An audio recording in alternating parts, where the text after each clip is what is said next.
Welcome back. ಇವತ್ತಿನ ಒಂದು ವಿಡಿಯೋದಲ್ಲಿ ನಾನೊಂದು ಸ್ಟ್ರಾಬೆರಿ ಕೇಕ್ ಸ್ಪಾಂಜ್ ಮಾಡಿ ತೋರಿಸ್ತಿದ್ದೀನಿ. ಅದು 1 kg ವೆಯ್ಟ್ ಬರೋ ಅಂಥ ಸ್ಟ್ರಾಬೆರಿ ಒಂದು ಸ್ಪಾಂಜ್ ಕೇಕ್ನ ನಾನು ಇವತ್ತಿನ ವಿಡಿಯೋದಲ್ಲಿ ಮಾಡಿ ತೋರಿಸ್ತೀನಿ. ನೋಡೋಣ ಬನ್ನಿ. ಅದಕ್ಕೂ ಮುಂಚೆ ನನ್ನ ಚಾನಲ್ಗೆ ಹೊಸ ವ್ಯೂವರ್ಸ್ ಆಗಿರೋ ಚಾನಲ್ನ ಹೀಗೆ ಸಪೋರ್ಟ್ ಮಾಡ್ತಾಯಿರಿ. ನನ್ನ ಚಾನಲ್ನ ಸಬ್ಸ್ಕ್ರೈಬ್ ಮಾಡಿಕೊಂಡು ವಿಡಿಯೋ ನೋಡಿ ಅಂತ ಹೇಳ್ತಾ ಇದ್ದೀನಿ. ಸೊ ನೋಡೋಣ ಬನ್ನಿ. ಸೊ ತುಂಬ ಸಾಫ್ಟಾಗಿ ಯಾವ ರೀತಿ ಮಾಡೋದು ಅಂತ ಒಂದು ತೋರಿಸ್ಕೊಡ್ತಾ ಇದ್ದೀನಿ. ಮೊದಲಿಗೆ ನಾನಿಲ್ಲಿ 4 ಎಗ್ ತಗೊಂಡಿದ್ದೀನಿ, ರೂಮ್ ಟೆಂಪ್ರೇಚರಲ್ಲಿರೋವಂಥ ಎಗ್. ಇದಕ್ಕೆ ಸ್ವಲ್ಪ ಉಪ್ಪನ್ನು ಹಾಕ್ಕೊಳ್ಳಿ, ಟೇಸ್ಟಿಗೆ ಎಷ್ಟು ಬೇಕಷ್ಟು ಉಪ್ಪು, ಸ್ವಲ್ಪ ಒಂದು ಚಿಟಿಕೆಯಷ್ಟು ಉಪ್ಪನ್ನು ಹಾಕಿ ಅದಕ್ಕೆ ವೆನಿಲಾ ಎಸೆನ್ಸ್ ಹಾಕ್ಕೊಳ್ಳೋಣ. ಒಂದು ಅರ್ಧ ಟೀ ಸ್ಪೂನಷ್ಟು ವೆನಿಲಾ ಎಸೆನ್ಸ್ ಹಾಕ್ಕೊಳ್ತೀನಿ, ಯಾಕಂದರೆ ಸ್ಟ್ರಾಬೆರಿ ಎಸೆನ್ಸ್ ಕೂಡ ಹಾಕ್ಕೊಳ್ತಾ ಇದ್ದೀನಿ. ಹಾಗಾಗಿ ಸ್ಟ್ರಾಬೆರಿ ಎಸೆನ್ಸ್ 1 ಟೀ ಸ್ಪೂನ್, ಹಾಗೆ ವೆನಿಲಾ ಎಸೆನ್ಸ್ 1/2 ಟೀ ಸ್ಪೂನ್ ಹಾಕ್ಕೊಂಡಿದ್ದೀನಿ. ಇವಾಗ ನಾವು ಇದನ್ನು ಬೀಟ್ ಮಾಡ್ಕೊಳ್ಳೋಣ.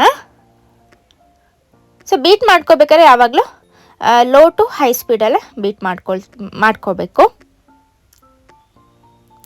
ಸೊ ಒಂದು ನಿಮಿಷ ನೀವು ಈ ರೀತಿ ಬೀಟ್ ಮಾಡಿ ಆದಮೇಲೆ ಇದಕ್ಕೆ ಪುಡಿ ಮಾಡಿರೋಂಥ ಸಕ್ಕರೆ ಹಾಕ್ಕೊಳ್ಳೋಣ.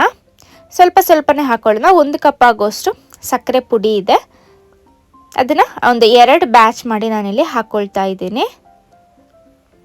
ಸೊ ಸಕ್ಕರೆ ಹಾಕಾದ್ಮೇಲೆ ಇದನ್ನು ಹೈ ಸ್ಪೀಡಲ್ಲಿಟ್ಟು ನೀವೊಂದು 5 to 6 ಮಿನಿಟ್ಸ್ ನೀವು ಇದನ್ನು ಬೀಟ್ ಮಾಡ್ಕೊಳ್ಳಿ. ಅದಾದಮೇಲೆ ಕಾಲು ಕಪ್ ಆಗೋಷ್ಟು ಸನ್ಫ್ಲವರ್ ಆಯಿಲ್ನ ಹಾಕ್ಕೊಂಡಿದ್ದೀನಿ.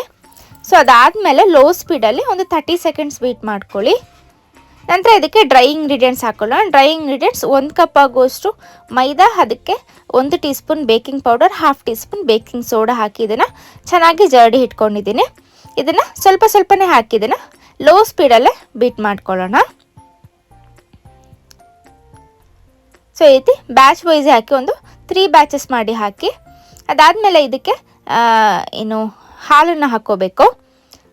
ಸೊ ಇಲ್ಲಿ 1/4 ಕಪ್ ಆಗೋಷ್ಟು ಹಾಲನ್ನು ತಗೊಂಡು ಇದನ್ನು ಒಂದು 2 ಸಲ ಮಾಡಿ ಹಾಕ್ಕೊಳ್ಳಿ. ಒಂದೇ ಸರಿ ಎಲ್ಲದನ್ನು ಹಾಕೋದಕ್ಕೆ ಹೋಗಬೇಡಿ, ಯಾಕಂದರೆ ಗಂಟಾಗಿಬಿಡುತ್ತೆ. ಸೊ ಇದು ಸ್ವಲ್ಪನೇ ಹಾಕ್ಕೊಳ್ಳಿ.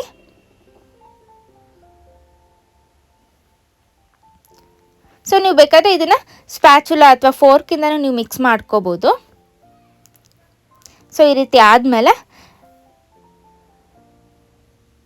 ಸೈಡ್ಸನ್ನು ಸ್ಪ್ಯಾಚುಲಾದಿಂದ ಈ ರೀತಿ ಡ್ರೈ ಇಂಗ್ರೀಡಿಯೆಂಟ್ಸ್ ಎಲ್ಲ ಆಗಿರುತ್ತಲ್ಲ ಅದನ್ನು ಈ ರೀತಿ ಸ್ಪ್ಯಾಚುಲಾದಿಂದ ಮಿಕ್ಸ್ ಮಾಡ್ಕೊಳ್ಳಿ.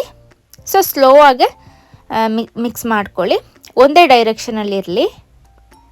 ಸೊ ಇವಾಗ ನಮ್ಮ ಬ್ಯಾಟರ್ ರೆಡಿಯಾಗಿದೆ. ಇದನ್ನು ನಾನಿಲ್ಲಿ 7 ಇಂಚ್ ಪ್ಯಾನಲ್ಲಿ ಬೇಕ್ ಮಾಡ್ಕೊಳ್ತೀನಿ. ಸೊ ಅದಕ್ಕೆ ಬೇಕಿಂಗ್ ಪೇಪರ್ ಎಲ್ಲ ಹಾಕಿಟ್ಟಿದ್ದೀನಿ. ಸೊ ಇದನ್ನು ಎಲ್ಲ ಬ್ಯಾಟರ್ ಹಾಕಿ ಇದನ್ನು ನಾವು ಒಂದು 2 ಸಲ ಇದನ್ನು ಟ್ಯಾಪ್ ಮಾಡ್ಕೊಳ್ಳೋಣ, ಏರ್ ಬಬಲ್ಸ್ ಹೋಗೋ ರೀತಿ.